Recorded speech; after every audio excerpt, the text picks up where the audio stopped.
Listening Library presents The Outcasts of 19 Schuyler Place by E.L. Konigsburg. Read for you by Molly Ringwald.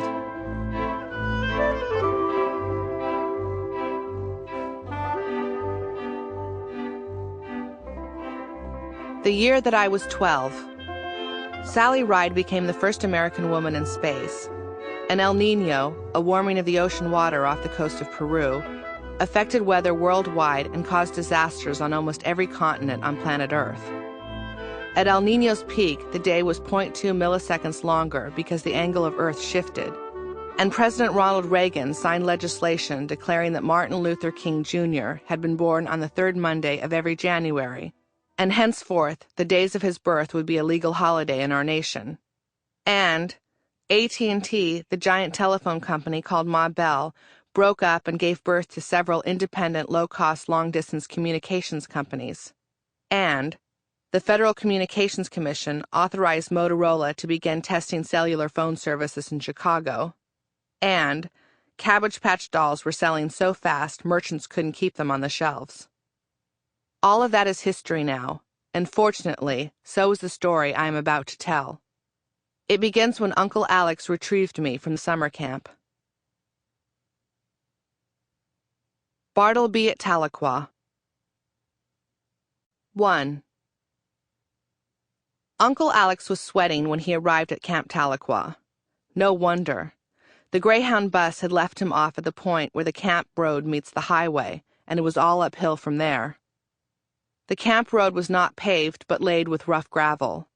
It was July and it had not rained for 3 weeks.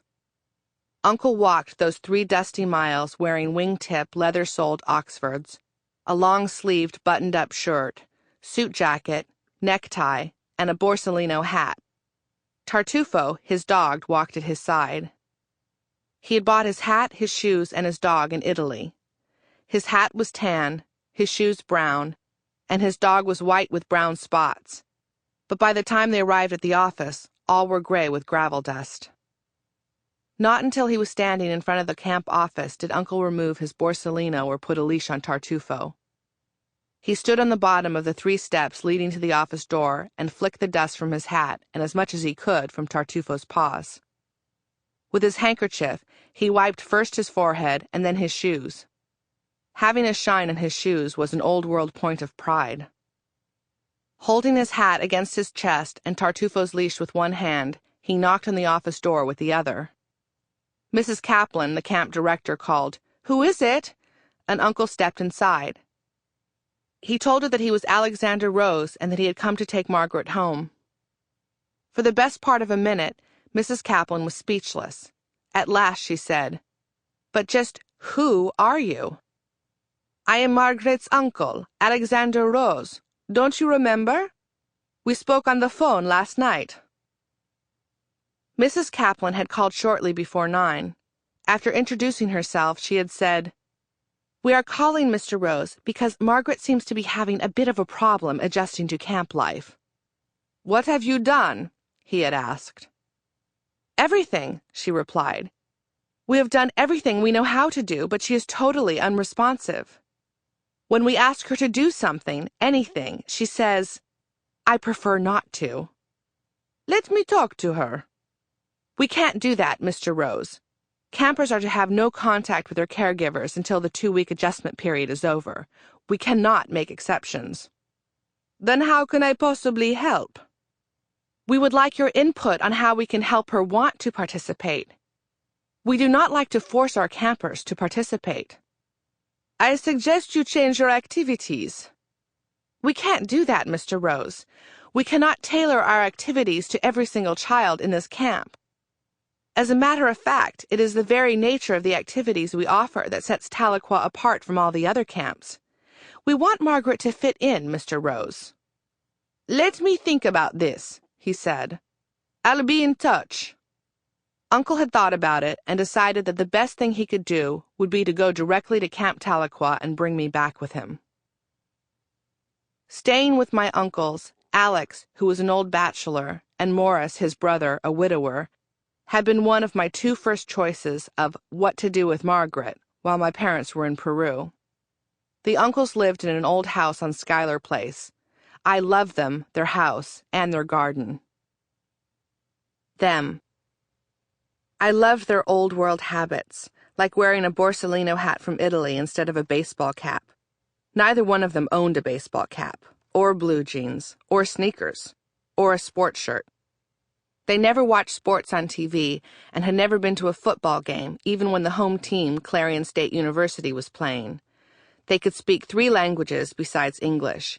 They had wine with dinner every night and ate so late that sometimes it was midnight when they finished. They served coffee with real cream and lump sugar that they dropped into the cup with a tiny pair of tongs. They had never eaten at a McDonald's or standing up. Even in the summer when they ate in their garden, they still covered their table with a white linen cloth, served their wine in crystal goblets, and their food on china dishes. And they never hurried through dinner. If it got to be too late when they finished eating, they would leave unwashed dishes in the sink and go to bed. Their house. I love 19 Schuyler Place. It was within walking distance of Town Square, a city bus stop, the main library, and the pedestrian mall downtown. I loved sleeping over. 2 years before, when I was only 10, they had allowed me to pick out the furniture for the bedroom that they told me would be mine whenever I came to visit. They took me to Sears in the 5 Mile Creek Mall and let me choose. I chose a bedroom suite with only one twin bed. The room was small, in genuine French provincial style, white with gold-tone accents. When it was delivered, Uncle Morris had said, "Very distinguished," and Uncle Alex proclaimed it quite elegant. I was so convinced that they approved of everything I did that I believed them. Their garden. Their garden was unlike any other in the neighborhood or the world. Like all the others nearby, theirs had started out as a long, narrow yard that stretched from the service porch in back of the house to the alley, but the resemblance stopped where it started. The uncles had unevenly divided their backyard space lengthwise into 2/3 and 1/3. They further divided the narrower, 1/3 section in half crosswise. In the narrow third closest to the house, Uncle Morris raised peppers. They grew in shapes from bell to cornucopia and in flavors from sweet to jalapeno. Their colors were red, yellow, purple, and every shade of green from lime to pine. The other half of the narrow third was planted with roses, entirely with roses. Some were trained to grow along the iron pipe fence that separated their yard from their neighbors at number 17. Others grew in their own hoed crater of earth. Some blossoms were quiet and tiny as a bud, others were loud and 6 inches wide. There were many varieties, many sizes, but they were a symphony of a single chord, for all of them were rose-colored, blooming in every shade from delicate to brazen, from blush to Pepto-Bismol. In the larger section, the 2/3 wider strip, were the towers. There were 3 of them. They zigged and zagged along the perimeter of the fence that separated my uncle's yard from their neighbors at number 21. They soared over the rooftop of their house and every other house in the neighborhood. The tallest was Tower 2, so called because it was the second one built, and it was closest to the house. Tower 3 was in the slant middle. My uncles had been building them for the past 45 years. Even though all the towers were taller than any of the 2-story houses in the neighborhood, even though they were made of steel, they did not darken the space around them. They were built of a network of ribs and struts that cast more light than shadow. Like a spider web, they were strong but delicate.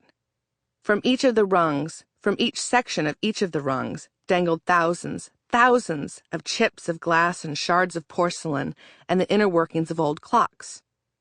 Some of the pendants were short and hugged the horizontal ribs, while others dangled on long threads of copper. In some places, a single wire held 2 drops of glass, one under the other. In other places, there were 3 dangling consecutively, one beneath the other. Some of the pendants were evenly spaced in groups of 3 or 4.